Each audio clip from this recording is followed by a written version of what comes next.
신앙에 있어서 하나님께서 우리 가운데 요구하시는 것이 있는데 바로 그것이 우리의 삶의 바로 순종이라는 하나의 모습이죠. 하나님은 상황에 따라서 우리 가운데 순종과 이 복종이라는 것들을 통하여 우리가 얼마나 하나님을 신실하게 믿으려고 하고 있는지를 보고 싶어 하십니다. 많은 사람들은요, 순종과 이 복종의 차이를 잘 알지 못하는 것 같아요.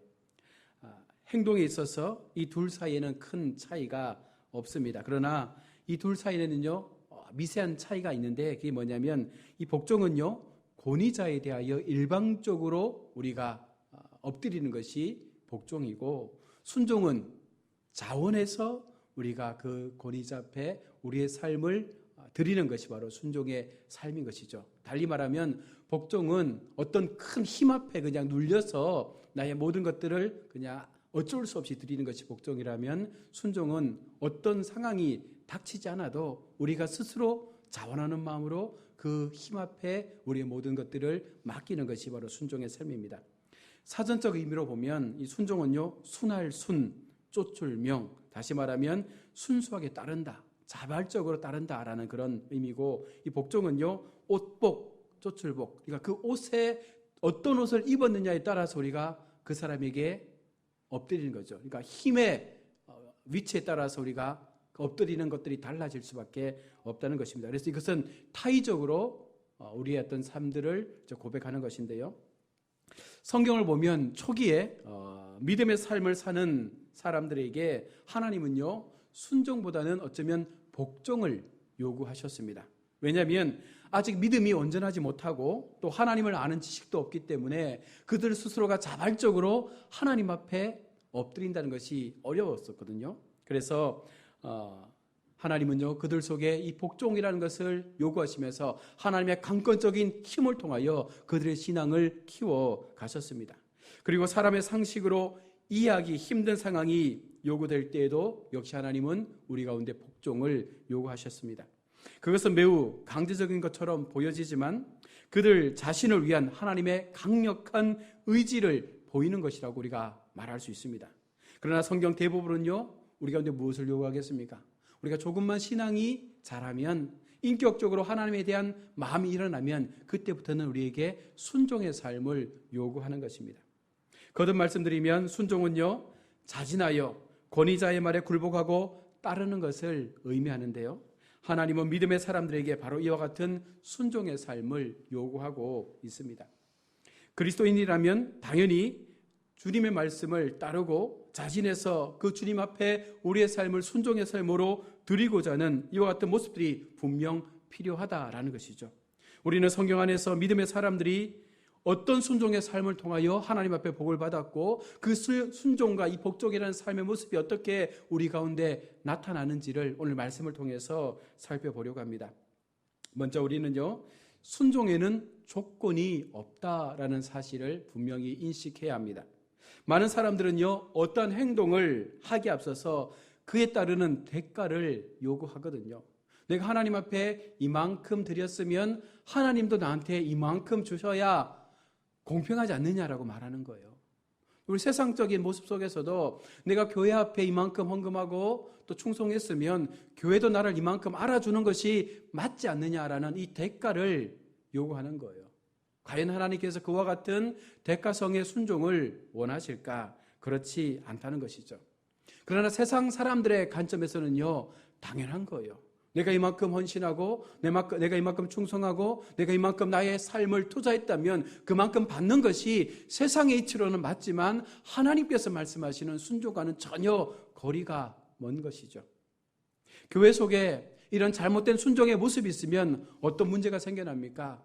우리 마음속에 섭섭함이 들어오는 거예요. 나를 인정해 주지 않는 사람들의 마음이 섭섭한 거예요.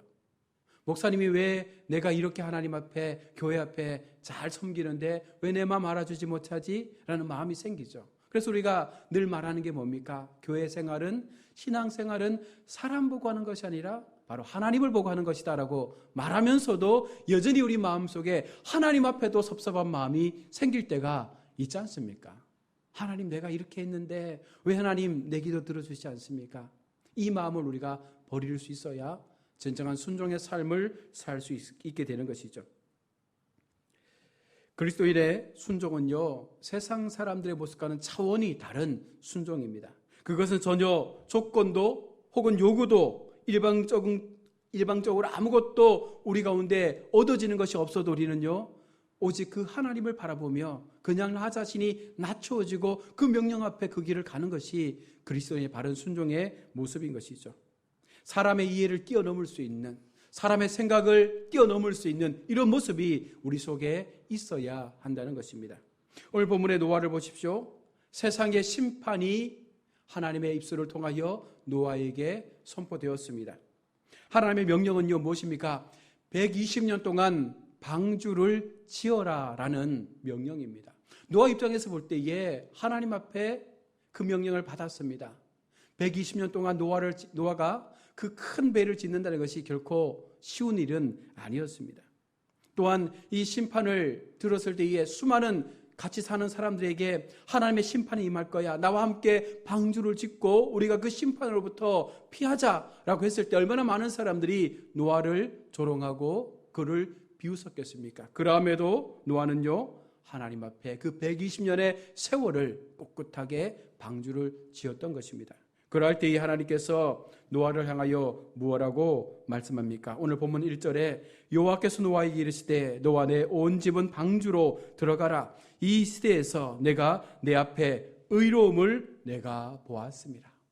노아의 전적인 순종의 삶을 통하여 하나님께서 노아를 평가하실 때에 바로 그것이 노아의 의로움이었다라고 말씀하고 있는 거예요. 하나님 우리 가운데 하나님의 거룩한 의를 찾으시고 있지 않습니까?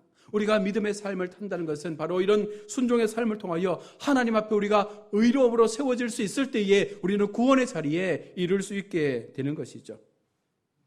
또 한 사람, 우리 아브라함을 볼 수 있는데요. 하나님께서 처음 아브라함을 부르셨을 때에 그는 약속을 하나님께로부터 받았습니다. 그는 처음에 하나님께서 큰 민족을 이루어 주시고 그에게 복을 주셔서 그 이름을 크게 하시며 그를 통하여 많은 씨가 생겨날 것을 아브라함에게 약속으로 말씀해 주셨습니다. 그리고 그 속에서 복을 받으라라고 말씀했습니다. 창세기 12장의 이 말씀은요, 아브라함이 자신이 살았던 고향 친척 아비집을 떠날 수 있는 큰 근거가 된 것이죠. 그는 그 약속의 말씀을 믿고 그 길을 떠났습니다. 그러나 이것을 진정한 순종으로 하나님은 보지 않고 있는 거예요. 주님은 그 어디에서도 그의 아브라함의 삶을 통하여 오늘 노아처럼 그의 의로움을 보았다라고 말하지 않더라는 것이죠. 시간이 지납니다.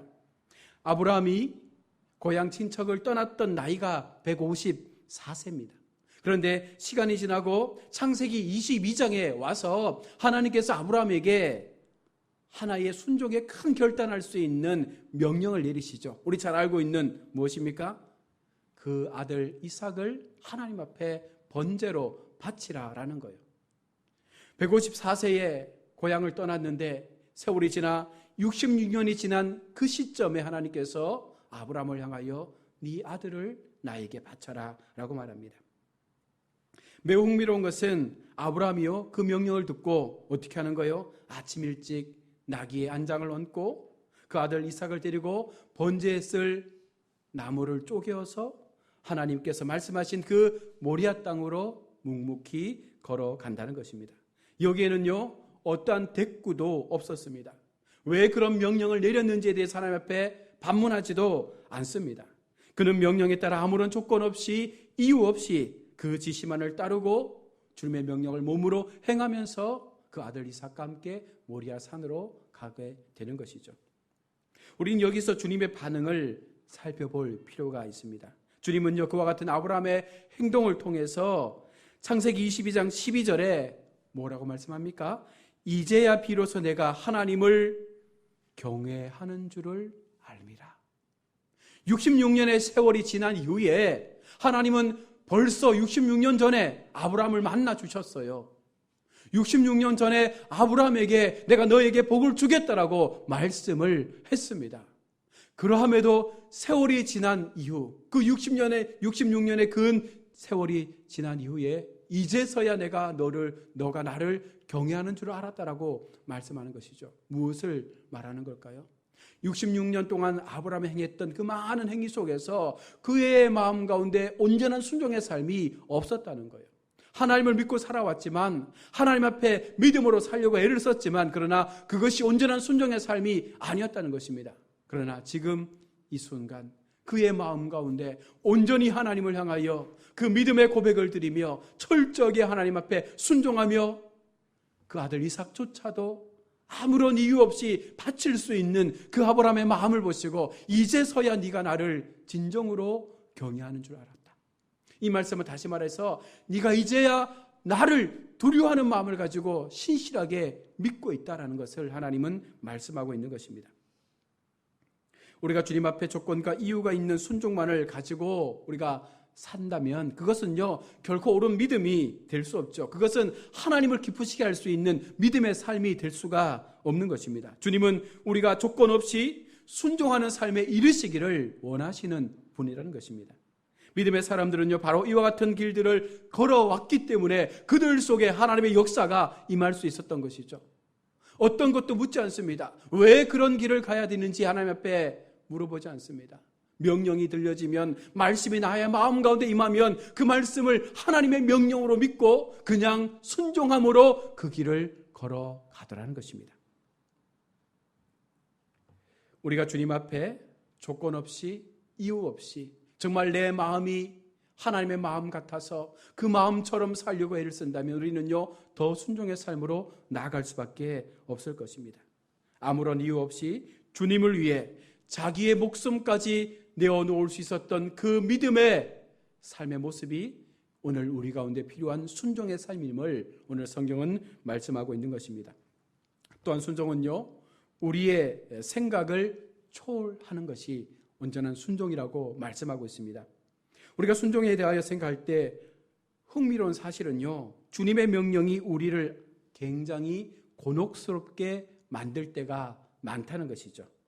여러분 보십시오. 노아가 방주를 짓는 시간이 120년입니다. 그러나 우리 여러분 한 가지 우리가 기억해야 될 것이 뭐냐면 노아가 방주를 짓고 그 이후에 비가 내려 40주의 홍수가 있었잖아요. 그런데 인류가 창조되어지고 노아 홍수 전에는 한 번도 이 땅에 비가 없었어요.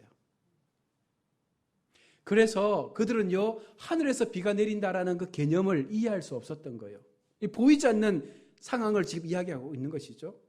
노아를 통하여 하나님의 심판이 임할 거야. 하늘에서 비가 내려서 이 땅이 모두 물로 덮여질 거야. 그것을 세상 사람들은 한 번도 경험한 적이 없었으니까 그 노아의 말은요 미친 소리로 들릴 수밖에 없는 것이죠. 노아 당시에 사람들은요 노아는요 정신병자입니다. 그럼에도 노아는 어떻게 했습니까? 120년 동안 그렇게 줄기차게 하나님의 명령을 순종함으로 그들 속에 그 심판을 선언하고 있는 것이죠. 여러분 우리에게도 이와 같은 하나님의 명령이 들려질 때가 있어요.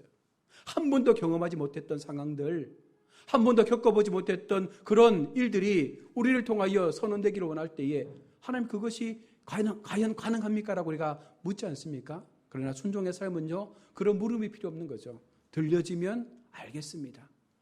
120년 동안 그 노아는요 방주를 짓는 것처럼 우리가 그런 하나님 앞에 행동의 삶을 살아드려야 되는 것이죠. 아브라함은 자신의 상식으로 이해할 수 없는 명령을 받았지 않습니까? 아브라함은요 하나님 앞에 자식을 바치라는 거예요. 그것도 번제로. 번제가 뭐예요? 살아있는 아들을 제단에 눕혀놓고 그 배를 갈라서 내장을 다 꺼내고 그리고 그를 불로 태워서 하나님 앞에 드리는 게 번제인데, 내가 믿고 있는 하나님이, 내가 사랑하는 하나님이 나에게 그렇게 가혹한 명령을 내릴 수 있을까라는 마음을 가질 수 있잖아요. 그런데도 아브라함은요 어떻게 했어요? 아무런 대답 없이 그냥 묵묵하게 그 아들을 데리고 가는 거예요. 그리고 하나님 앞에 번제로 바치기 위하여 제단에 눕혀놓고 칼을 들어 그 아들을 죽이려고 할 때 하나님께서 그제서야 아브라함아 아브라함아 부르시면서 아브라함의 그 믿음을 칭찬하고 있다는 것이죠. 여러분, 이처럼 하나님의 명령은요, 우리의 상식과 고정관념을 뛰어넘는 것입니다. 그것이 때때로 우리의 머리로 이해될 수 없는 것들, 여러분, 그와 같은 많은 것들이 우리 가운데 요청되어질 때 우리는 과연 아브라함처럼, 노아처럼 대꾸 없이 그 말씀에 순종하는 삶을 살아가고 있습니까?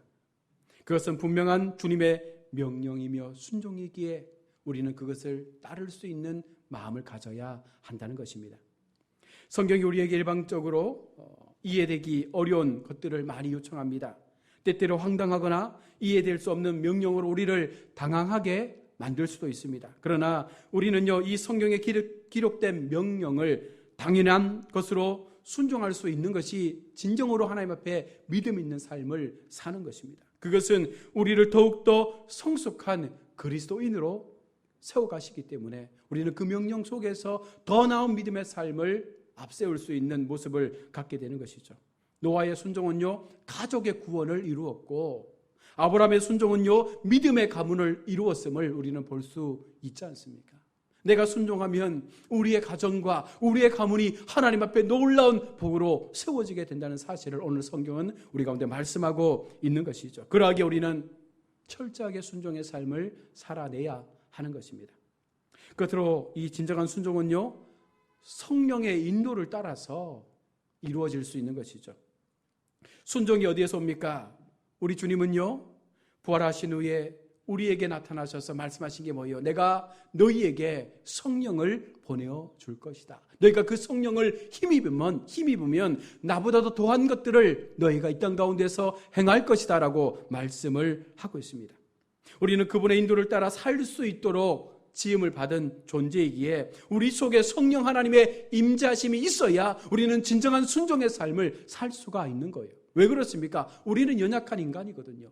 우리의 힘으로 무언가를 할 수 있는 것처럼 보여지지만 한계에 도달하면 우리는 좌절할 수밖에 없어요. 그러나 성령 하나님께서 우리를 붙잡고 계시고 우리의 삶 가운데 임재하여 계시면 우리는 그 하나님의 힘을 통하여 이 모든 것들을 감당할 수 있기 때문에 우리는 성령 하나님의 은혜를 통하여 순종의 삶을 더 깊이 실천해 가야 하는 것입니다. 바울의 경우를 보십시오. 그는 본래 아시아로 가기 위하여 안디옥 교회를 출발했습니다. 그러나 그가 머문 곳 마게도니아로 넘어가는 도시 드로아였습니다. 결국 마게도니아 사람 하나가 건너와서 우리를 도우라는 그 환상을 보게 되고 그 이후에 성령 하나님의 인도하심을 따라서 그의 선교의 방향이 달라지게 된 것이죠. 성령 하나님께서 우리 가운데 임하셔야 우리의 바른 길들을 바라볼 수 있게 되고 하나님의 명령의 분명한 목적과 의미를 우리가 깨달을 수 있게 되는 것입니다. 이처럼 성령님은 그리스도인들이 어떻게 행동해야 할지를 분명하게 제시해 주실 수 있는 분이라는 것입니다. 주님의 명령을 제대로 이해하지 못하면 우리는 순종할 수 없어요. 순종하는 삶을 산다 할지라도 그것이 주님의 뜻이 아니면 결국 그것은 불순종이 될 수밖에 없는 것입니다. 그래서 아무리 교회 앞에 많은 것을 내어놓아도 여러분 그것이 하나님 앞에 의미 없는 것이라면 그것은요 헛된 삶을 산 것과 동일한 것입니다. 한 선교사의 간증처럼 그가 평생을 선교지에서 선교했습니다. 그리고 이제 은퇴할 나이가 되어서 고국으로 돌아오는 비행기에 올라탔습니다. 그 마음 가운데 얼마나 많은 감회가 오가겠어요. 이제 공항에 도착합니다. 고국 땅에 내려서 이제 그 출구를 나오는데 그 비행기 안에 유명한 연예인이 타고 있었나 봐요. 많은 사람들이요 그 공항 입구 앞에서 그 연예인을 향해서 플랜카드를 들고 환영의 인파가 막 소리 지르는 거예요. 그런데 이때 이 선교사의 마음 가운데 섭섭한 마음이 드는 거죠. 하나님, 제가 평생 하나님 위해 일하지 않았습니까? 내가 저 아프리카 오지에서 평생 죽을 각오하고 하나님 위해 복음 전하지 않았습니까? 그런데 나는 왜 아무도 반겨주지 않고 이렇게 쓸쓸한 인생을 보내야 합니까? 라는 그 마음이 들더라는 거예요. 그때 성령께서 그 선교사의 마음에 이 음성을 들려주시는 거예요. 내가 너에게 언제 선교사로 가라고 명령했냐? 하나님의 뜻은 그게 아니었어요. 그 선교사의 마음속에 어떤 열정이 있었는지 모르겠지만 그 잘못된 열정이 그를 그곳으로 이끌어 간 것이죠. 좀 더 기도하고 좀 더 하나님 앞에 그 뜻을 물어야 함에도 불구하고 그냥 마음속에 일어난 그 불붙은 열정으로 단순하게 선택했던 그 평생의 걸음이 하나님 앞에 옳지 않았다라고 마지막에 듣게 되면서 그 선교사님은요 마음에 큰 충격을 받은 것이죠. 여러분, 우리 속에 얼마나 교회 속에 많은 것들을 행하며 살아갑니까?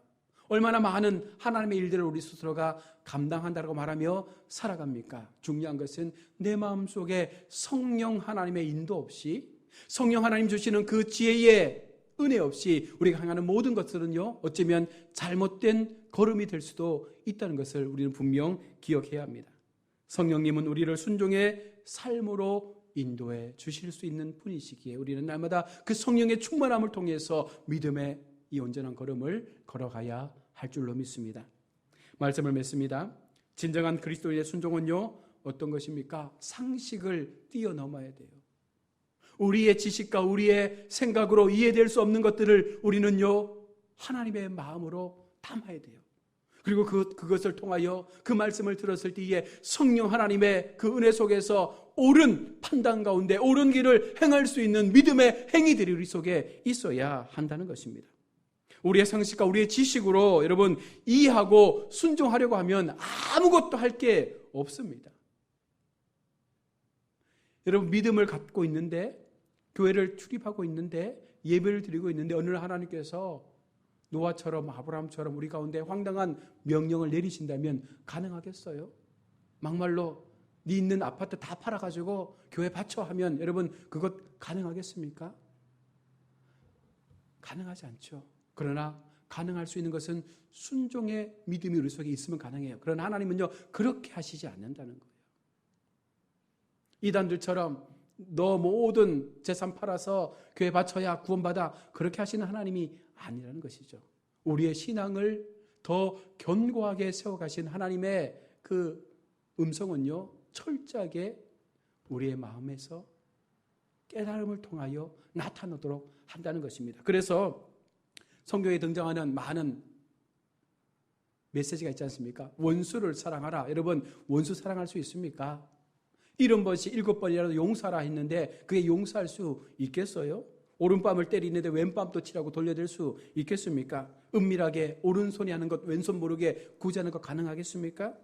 보물을 하늘에 쌓아두라고 해서 세상의 것에 욕심내지 말라고 하는데 그것이 여러분 가능합니까? 이 모든 명령들이 사람의 머리로는 이해되지 않습니다. 그러나 성령 하나님께서 그것을 깨닫게 하시면 그것이 이해되는 거예요. 왜 원수를 사랑해야 되는지, 예수님께서 나 같은 원수를 사랑하셔서 그 목숨 내어주셨기 때문에 나도 그 주님을 따른다면 원수 사랑할 수 있는 마음 갖게 되는 거예요. 내가 조금 손해보더라도, 내가 오른밤 맞더라도 왼밤 돌려댈 수 있는 그런 마음 갖고 사는 거예요. 이 땅 가운데 좀 가난하게 살아도 또 그러함에도 누군가에게 내 주머니를 열 수 있는 그 마음을 갖는 것은 결국 하나님의 성령께서 내 마음 가운데 그것이 은혜임을 깨닫게 해주셨기 때문에 그런 삶을 살 수 있는 거예요.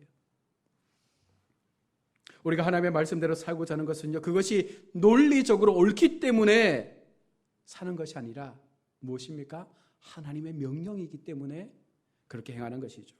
우리의 머리로는 이해할 수 없지만 주님은 우리를 가장 좋은 길로, 우리를 가장 선한 길로 인도하신다라는 그 확신이 우리 마음 가운데 있기 때문에 우리는 그 선택에 순종하는 것 아니겠습니까?